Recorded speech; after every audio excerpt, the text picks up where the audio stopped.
Hello everybody, and today I will be explaining a guide that talks about how to beat Minecraft dungeons from my personal experience. This guide will have 3 stages being the early game, middle game, and end game. This video took a very long time to make, so I'd be very grateful if you liked or subscribed, but I'm not saying you have to. Now let's go on to the video.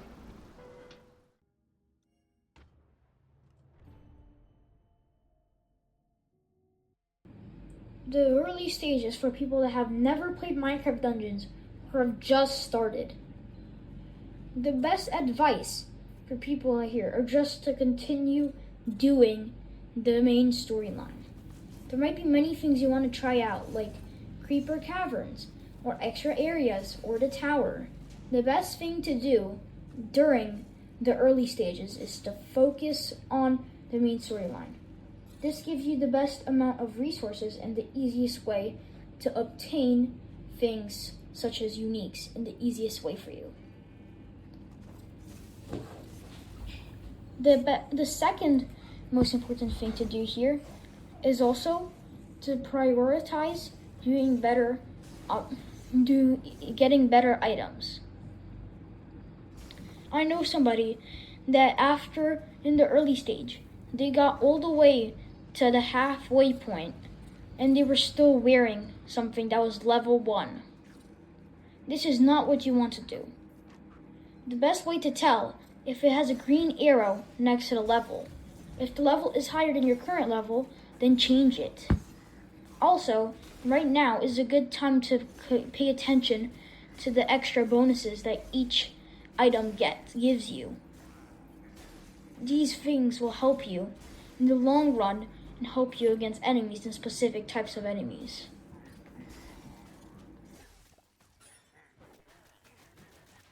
Being the middle stage, you either have to be at the halfway point of Minecraft Dungeons, which I would say as Redstone Caverns, or you would have to have an inventory of mostly uncommons and 1 or 2 uniques. To be the most important thing in the middle stage is to focus on things such as side quests in the tower while still completing some of the harder levels, such as the Fiery Forge, Desert Temple, and the High Block Halls and Obsidian Pinnacle, which are way noticeably harder than the things before in the early stage, such as the Redstone Caverns, Cacti Canyons, and Pumpkin Pastures. Right now will be also a great time to focus on the tower. The tower gives you a guaranteed unique if you beat the tower. And to beat the tower, there's lots of guides that are released every week for you to help you to beat the tower with the exact things you should get on default. It also gives you great practice on defending enemies and on different terrains, which you'll eventually see. Another good thing is side quests or secret missions. Side quests and secret missions are extra short, quick missions, which sometimes give you a guaranteed unique, such as daily quests. They give you a guaranteed unique or uncommon, with golden chests or obsidian chests throughout the level for you to also get a unique. So it's pretty much guaranteed for you to get a unique. It's also very good for getting your practice in for later levels. As usually, secret missions and levels, you can find them, and if you don't beat them, you can always get practice on the secret missions for when you actually try to beat it again. One last thing for the middle stage is to start salvaging and trying to get all of the traders. The traders are very important for buying and getting better weapons, as getting them through missions getting it through missions isn't always that good. The best thing to do is to try to get the luxury merchant, as it gives you the best and nearly always guaranteed uncommon or unique every single trade.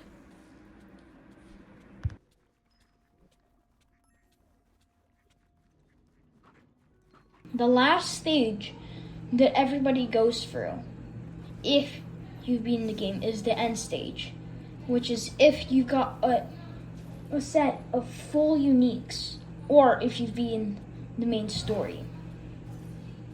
The best thing to do at the end of the story is either to move on to a DLC so you can keep having fun, or you can do the free things, which are ancient hunts and getting more secret levels and tower.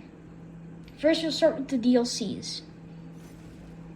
There's 4 DLCs currently in the game, which add 4 new playable new biomes for you to explore. The 4 of them being the jungle, the endless winter, the howling peaks, and the hidden depths, being a water DLC. Each of them offer a new unexplored biome, which you could have only explored in the tower, for you to try. There's also DLCs for the end and the nether, which are also very good. The DLCs for the jungle and Howling Peaks both come with a free playable level for you to try, to see if you want to try that DLC. Moving on next, you will do unexplored secret missions and secret missions that you can only obtain after completely beating the game. Many missions that you might beat the game, after you beat the game, you might notice are still locked, which means you haven't found them or you missed them. Finding them and exploring them will offer you a new level for you to try and more fun. Another level that you can only get after beating the game is the secret cow level.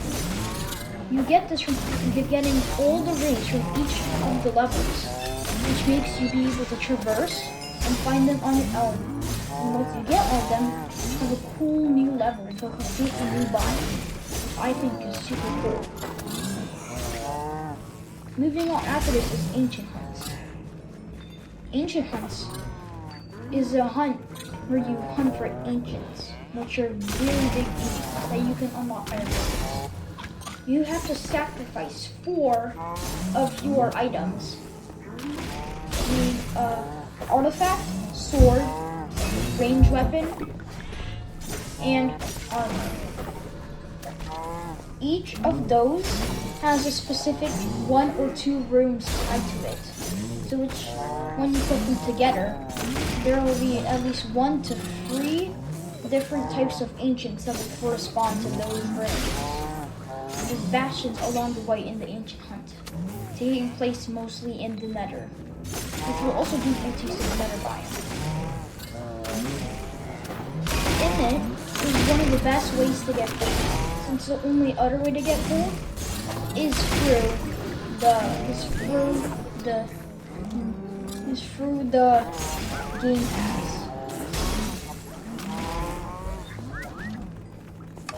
The last thing to do is keep doing the tower. Once you beat it, you'll unlock things such as adventure, which you can beat the game again to get Apocalypse still until you get Apocalypse 50, which is the highest level, which is also the hardest level. It also gives you a harder challenge. And it also goes up with the tower too, going up to Adventure, Apocalypse, and Apocalypse 15, which will also offer you a new thing.